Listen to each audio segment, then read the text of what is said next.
আসসালামু আলাইকুম। তো কালকে আমাদের বালু শেষ হয়ে গেছিলো, তো আজকে সকালবেলা এসেই কিন্তু আমরা বালু তোলা শুরু করে দিয়েছি। অলরেডি তোমরা তো দেখতেই পাচ্ছ। তো কালকে কিন্তু আমি বলছিলাম যে আজকে সকালবেলা এসে হচ্ছে আমাদের সর্বপ্রথম হচ্ছে উপরে বালু তুলতে হবে, এরপর হচ্ছে যে বাকি কাজগুলো করতে হবে। উপরে কিন্তু তেমন বালু লাগবে না, কারণ ওই মাছের মধ্যে আর অল্প কাজ আছে, সেগুলো কাজ করার পর হচ্ছে যে মাছটা নিচে নামাবো। মাছটা নিচে নামানোর পর হচ্ছে যে বালু লাগবে তার নিচ তলায়, যে কারণে আমাদের উপরে তেমন বালু লাগবে না, খুবই কম বালু লাগবে। তো আমরা কম বালু উপরে তুলি, এরপর হচ্ছে যে আমরা কাজ শুরু করি। ভীমের কানির মধ্যে অল্প একটু সিট ছিল, তো ভাবছিলাম যে এটা কোরাবালি দিয়ে একটু চাপ দিলেই খুলে যাবো, কিন্তু না, অনেক চেষ্টা করার পরও হচ্ছে যে সেটা কিন্তু খোলে নাই। হাতুছানা দিয়ে একটু ভাঙছিলাম, নালে ভাঙার পরও হচ্ছে যে তারপরও খোলে নাই। কিন্তু এরপর হচ্ছে যে আমি নিচে যাই, নিচে গিয়ে হচ্ছে যে কারেন্ট মির্চ দেখি, সর্বপ্রথম কারেন্ট মির্চের দেখে যে ডিস ভাঙা, যে কারণে আমি ড্রিল মেশিন নিয়ে এসে ড্রিল মেশিন এনে হচ্ছে যে একটু ভাঙার পর হচ্ছে যে ওই সিটটা খুলছি।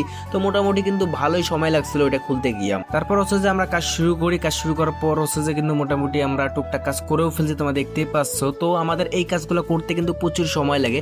কাজগুলো খুবই ছোট মনে হইতে পারে, বাট এগুলো কাজ করতে প্রচুর সময় লাগে। ভীম একটা করতে গেলে যে কি পরিমাণে সময় লাগে ভাই, চারিদিকে করতে হয়। ভীম কিন্তু মোটামুটি অনেক বড়, তোমরা দেখতে পাচ্ছ স্ক্রিনে। এই কাজগুলো কিন্তু ভাই প্রচুর লম্বা, হয়তো ভাই স্ক্রিনে একটু ছোট দেখা যেতে পারে, বাট কাজটা কিন্তু মোটামুটি বড়ই আছে। আমাদের এই মাছের মধ্যে কিন্তু কাজ এটুকুই আছে, এর বাইরে কিন্তু আর কাজ নাই। তো 3টা কলম প্লাস আমি যে জায়গায় দাঁড়িয়ে আছি সেটা, এবং তার নিচে হচ্ছে একটা ভীম আছে। তো এই কাজগুলো আমরা কালকে কমপ্লিট করতে পারবো ইনশাল্লাহ। তো কালকে কমপ্লিট করার পর হচ্ছে যে মাছা ভেঙে কিন্তু নিচে মাছা দেবো। তো আমাদের কাজ যেহেতু শেষ হয়ে গেছে, আমাদের হেল্পাররা যেগুলো আছে তারা কিন্তু সব যন্ত্র এই জায়গায় আনার পর হচ্ছে যে ধোয়া শুরু করে দিছে, এবং কিছু লোক কিন্তু মানে আমাদের 2টা লোক, আমার ছোট ভাই প্লাস আর একটা হেল্পারে কিন্তু নিচে পাঠিয়ে দিয়েছিলাম। কারণ হচ্ছে সিমেন্ট কিন্তু আমাদের উপরে নেই, সিমেন্ট কিন্তু আনা আছে নিচে।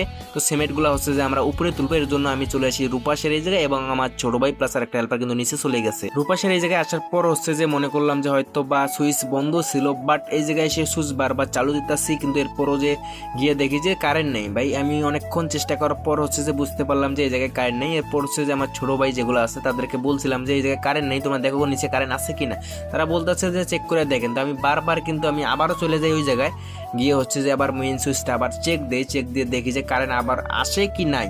তো আমি এরপর হচ্ছে চেক দিই, চেক দিয়ে হচ্ছে যে আমি আবারও চলে আসি রূপাশের জায়গায়, এসে আমি চেক দিয়ে দেখি যে কারেন্ট আসলে নেই। তো কারেন্ট যেহেতু নেই, এই জায়গায় তো আর বসে থেকে লাভ নেই। তো তারপর বললাম যে যেহেতু কারেন্ট নেই তোমরা চলে যাও নিচে। নিচে নিচে তো তারা গেছে, আমরা এখন নিচে যাবো। তো তাদেরকে বললাম যে তোমরা এখন গোসল করতে যাও, যেহেতু কারেন্ট নেই, এই জায়গায় তো আর বসে থেকে লাভ নেই। তো তারা কিন্তু অলরেডি চলে গেছে গোসল করতে। এরপর আমি নিচে চলে আসি, নিচে এসে কিন্তু আপনাদেরকে দেখাইতেছে ফাইনাল লুকটা, আমাদের আজকের কাজের ফাইনাল লুক। তোমরা আবার অন্য কিছু মনে করতে পারো না। এরপর হচ্ছে যে এই জায়গায় দেখি যে কামরুল মামা চলে আসছে আমার এই জায়গায়। মামা বলতেছে চলেন মামা নিচে যাই, নিচে গিয়ে হচ্ছে যে গোসল দেবো। মামা প্লাস আমি আরো লোক ছিল একসাথে আসছিলাম। এরপর হচ্ছে যে মামার একটু শরীর অসুস্থ হয়ে গেছিলো, যে কারণে কিন্তু মামার চলে গেছিলো বাসা।